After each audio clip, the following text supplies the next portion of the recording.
రామ్ చరణ్ గారితోటి రంగస్థలం. హ్మ్. ఆయన కూడా డైలాగ్ బాగా చెప్తారు. రంగస్థలం అప్పుడే అనుకుంటా కదా మీ మిసెస్.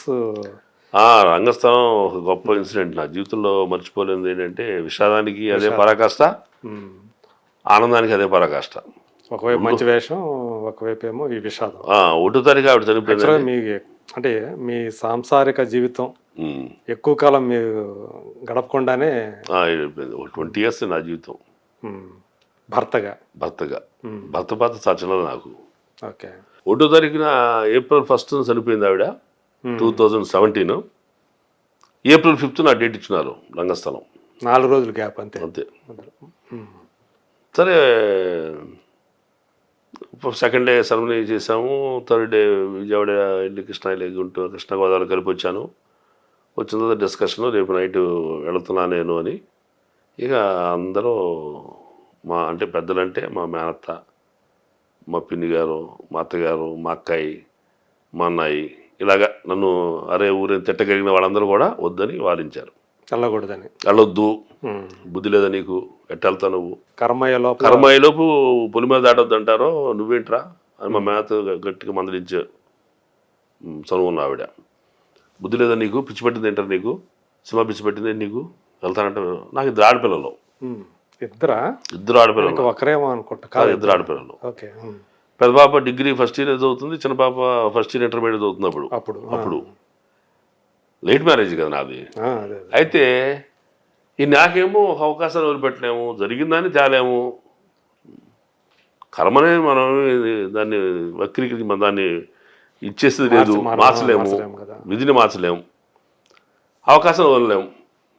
వీళ్ళేమో చాలా తీవ్రమైన ధోరణితోటి మా మేతలో అక్కయ్యలు అందరూ మాట్లాడుతున్నారు. దండం పెట్టి దయచేసి మీకు ఏం తెలియదు, మీరు ఊరుకోండి, మీరు ఎన్ని చెప్పినా నేను వినను, నేను వెళుతున్నాను, డిసైడ్ అయ్యాను, మేము బాధ కలిగితే ఇప్పుడు వెళ్ళిపోయి ఇంటించి. నన్ను ఓదార్చకు వచ్చిన వాళ్ళని ఆ రేంజ్లో నేను తీవ్రమైన ప్రతిఘటన చేయాల్సి వచ్చింది. ఎందుకంటే వాళ్ళు వద్దు వద్దు వద్దు అన్నారు. నేనే పూర్తిగా వదిలిపెట్టేస్తే గొప్ప అవకాశం మిస్ అయిన అవుతానని నా బాధ. దాన్ని వదిలిపెట్టకూడదు. పెద్ద సినిమా, సమంత ఫాదర్ క్యారెక్టర్. ఎన్ని సినిమాలు పనిచేస్తే సమంత ఫాదర్ అవుతామండి?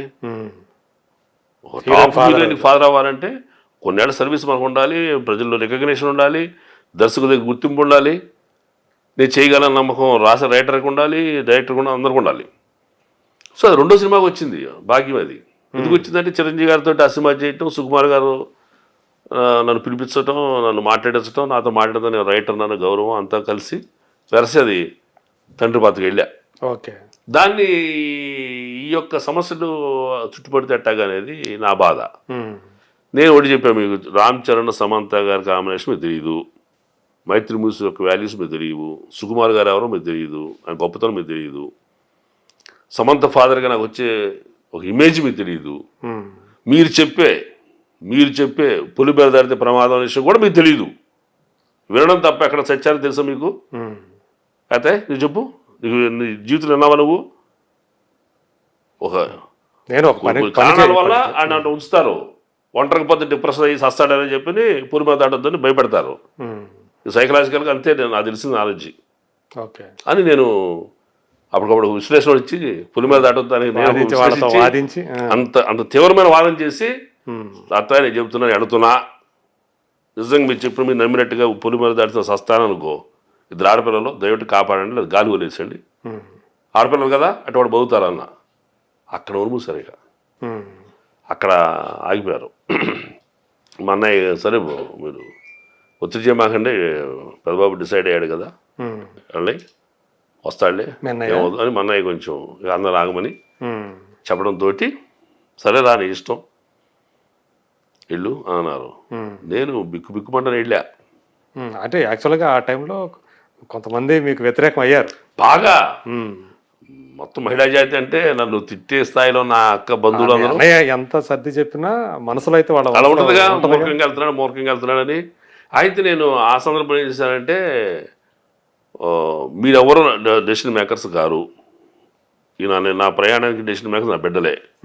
ఎందుకంటే రేపు పొద్దున వాళ్ళ నిర్ణయంతో నేను వెళ్తా, వాళ్ళ నిర్ణయం బట్టి నడుస్తా, వాళ్ళు వెళ్ళమంటే వెళ్తా లేదా మానేస్తా. ఓకే. మానేస్తా. రేపు పొద్దున వాడు వెళ్ళమన్న తర్వాత నాకు ప్రమాదం జరిగితే ఈ డెసిషన్ మేము తీసుకున్నాం, మా కర్మ మేము రాసుకున్నాం అని వాళ్ళు ఫీల్ అయితే కాన్ఫిడెంట్ పోతారు. లేకపోతే మా నాన్న అంతమంది చెప్పిన వెళ్ళాడు, అమ్మ వారంలో చనిపోయింది, నాన్న మూర్ఖత్వంతో ఇట్లా చేసుకున్నాడు, మా జీవితం నాశనం చేస్తారు, జీవితకాలం మమ్మల్ని నన్ను ద్వేషిస్తారు వాళ్ళు.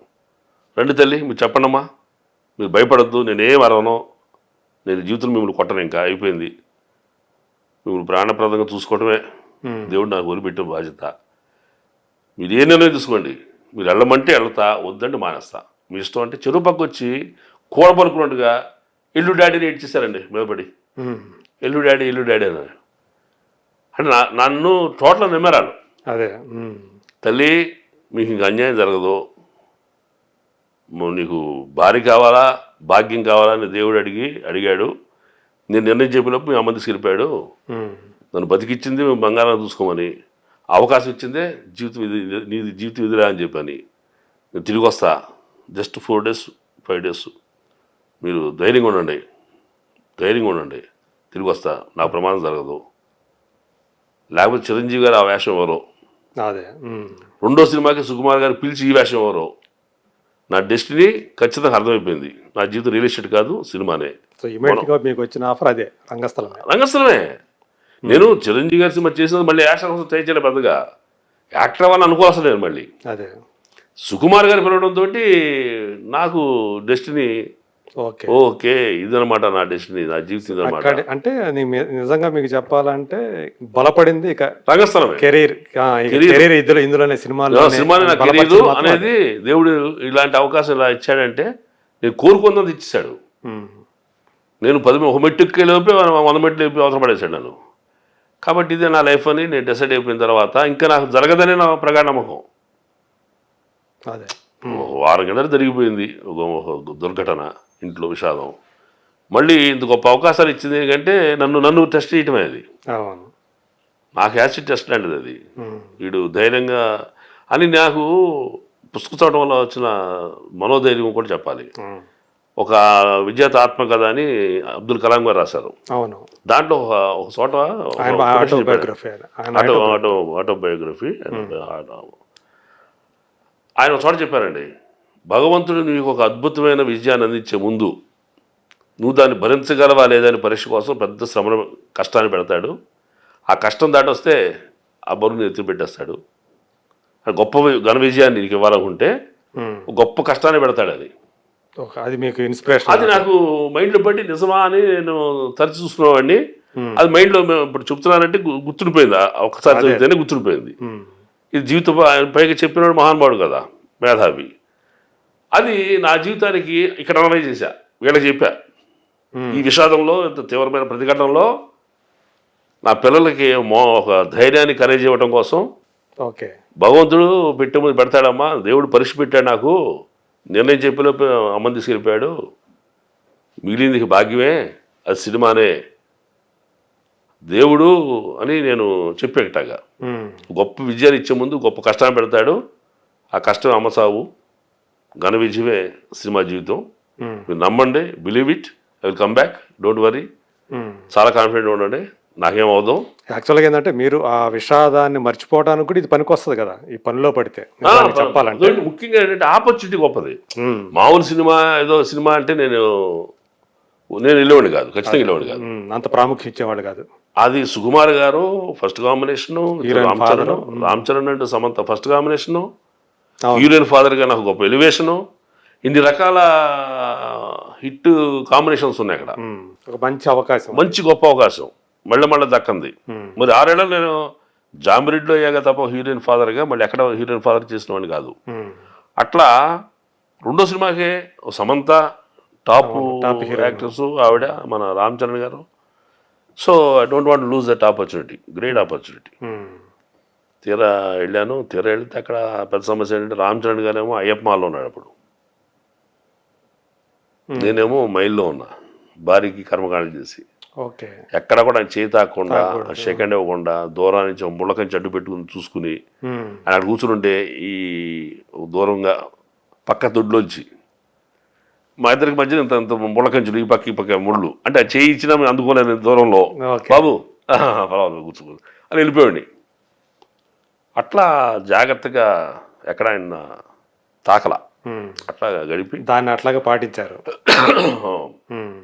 అంటే సీను వచ్చింది కూడా గుర్తులేదు కానీ ఎక్కడ తాగినట్లేను.